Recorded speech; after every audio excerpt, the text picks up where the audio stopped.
കരാറാവുകയാണെങ്കിൽ അതൊരു ഹിസ്റ്ററിക്കൽ മൊമെൻ്റാണ്, mother of all deals ഇത് നിശ്ചയമായിട്ടും പറയാവുന്നൊരു കാര്യമായിട്ടാണ് ഞാൻ കാണുന്നത്.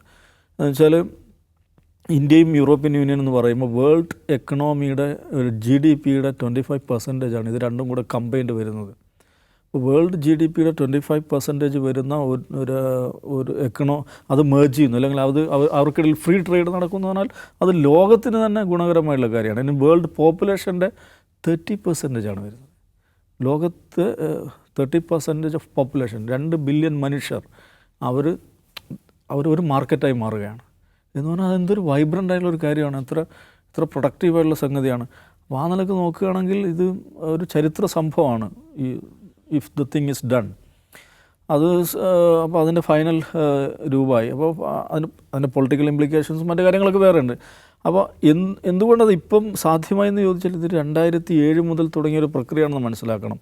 ഇന്ത്യയും യൂറോപ്യൻ യൂണിയനും തമ്മിലുള്ള FTA ഫ്രീ ട്രേഡ് അഗ്രിമെൻ്റ് എന്ന് പറയുന്നത് 2007 മൻമോഹൻ സിംഗ് എങ്ങനെ അവിടെ കാണും. മൻമോഹൻ സിംഗിൻ്റെ ഒരു ദൃഷ്ടി അതിനകത്തുണ്ട്. അന്ന് തുടങ്ങിയ ചർച്ചകളാണ്.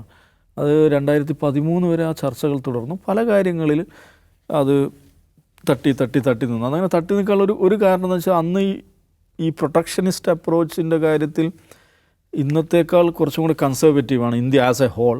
പിന്നെ ആ ഭരണ സംവിധാനം UP എന്ന് പറയുമ്പോൾ ഒന്നാം UP എന്ന് പറയുമ്പോൾ ഇടതുപക്ഷത്തിന് വലിയ സ്വാധീനമുള്ള അവരുടെ പിന്തുണയിൽ നിൽക്കുന്ന സർക്കാരായിരുന്നു. പക്ഷേ പണ്ടുള്ളതുപോലെയുള്ള ഈ പ്രൊട്ടക്ഷനിസ്റ്റ് അപ്രോച്ച് ഇപ്പോൾ നമുക്കില്ല. അതുകൊണ്ട് പക്ഷേ 2013 മുതൽ 2021 വരെ ഇത് ഈ ഡിസ്കഷൻ തന്നെ സ്റ്റാൾ ചെയ്ത് നിൽക്കുമായിരുന്നു. പിന്നെ അത് അഗൈൻ റീഓപ്പൺ ചെയ്യുന്നു. പക്ഷേ ഇപ്പോൾ അതിനൊരു ഗതിവേഗം വരാനുള്ള കാരണം എന്ന് വെച്ചിട്ടുണ്ടെങ്കിൽ വളരെ രസമാണത്. അന്ന് അമേരിക്ക ഇന്ത്യക്ക് ഈ ടാരിഫ് ഏർപ്പെടുത്തുന്നു. ഇന്ത്യ അതിൽ വലിയ തോതിൽ പ്രയാസപ്പെടുന്നുണ്ട്.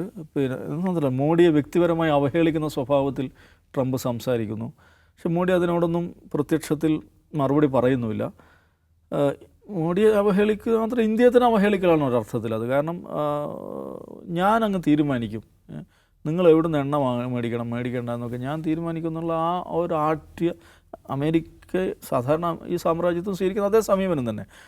പക്ഷേ ഇന്ത്യ അതിൽ പ്രയാസപ്പെട്ട് നിൽക്കുമ്പോഴാണ് ഗ്രീൻലാൻഡ് ഇഷ്യൂ വരുന്നത്. ഗ്രീൻലാൻഡ് ഇഷ്യൂ വന്നപ്പോൾ ഗ്രീൻലാൻഡ് എനിക്ക് തരണം, ഞാനിങ്ങ് എടുക്കുക എന്നുള്ളതാണ്. അപ്പോൾ എനിക്ക് തന്നില്ലെങ്കിൽ നിങ്ങൾക്ക് എല്ലാവർക്കും ഞാൻ ടാരിഫ് ഏർപ്പെടുത്തുന്നുള്ളതായിരുന്നു ട്രംപിൻ്റെ ഇത്. അപ്പോൾ യൂറോപ്പും ഇത് മനസ്സിലാക്കുകയാണ്. അതാണ് അതിലൊരു മൊമെൻ്റ് എന്ന് പറയുന്നത്. ഈ ചങ്ങായി ഇങ്ങനെ പോയി കഴിഞ്ഞാൽ ഇത് ഒരു റൂൾ ബേസ്ഡ് വേൾഡ് ഓർഡർ എന്നുള്ളതിൽ നിന്ന് മാറിയിട്ട് ഈ ചങ്ങായിൻ്റെ ഇമ്പൾസ് ബേസ്ഡ് വേൾഡ് ഓർഡർ എന്ന അവസ്ഥയിലേക്ക് പോവുകയാണ്.